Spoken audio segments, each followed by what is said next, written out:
अस्सलाम वालेकुम दोस्तों, कैसे हो? मुझे उम्मीद है कि आप सब सही हो गए। न्यू अपडेट के साथ मैं आपके सामने फिर हाजिर हो चुके हैं। अगर आप कुवैत में रहते हैं, कुवैत की ख़बरों से हमेशा के लिए अपडेट रहना चाहते हैं तो ये वीडियो आप शुरू से लेकर आखिर तक देखते रहिए। इस वीडियो के अंदर मैं आपको काफ़ी ज़्यादा इंपॉर्टेंट जानकारी देने वाला हूँ और आप लोगों को बताने वाला हूँ।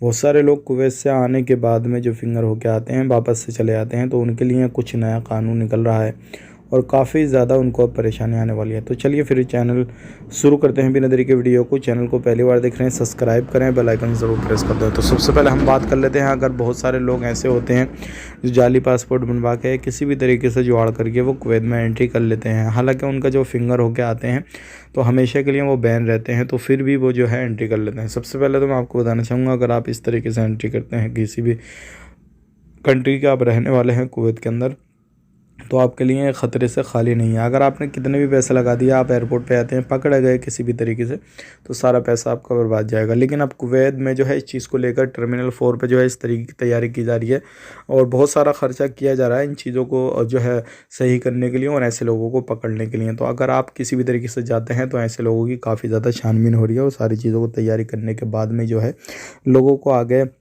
एंट्री मिलेगी कुवैत के अंदर। तो आप बिल्कुल भी जो है अपना जाली पासपोर्ट बनवा के किसी भी तरीके से फर्जीवाड़े से एंट्री ना करें, नहीं तो आपको बहुत ज़्यादा परेशानी होगी। अगर आप फिंगर होकर आएँ तो हमेशा के लिए नहीं जा सकते। अगर आप छुट्टी आए हैं तो आपका 2-3 साल में जो भी बैन रहता है वो हट जाएगा, उसके बाद में आप जा सकते हैं, कोई भी मसला नहीं है। वीडियो अच्छा लगा लाइक करें, शेयर करें। आप अपना ख्याल रखें, अपनी फैमिली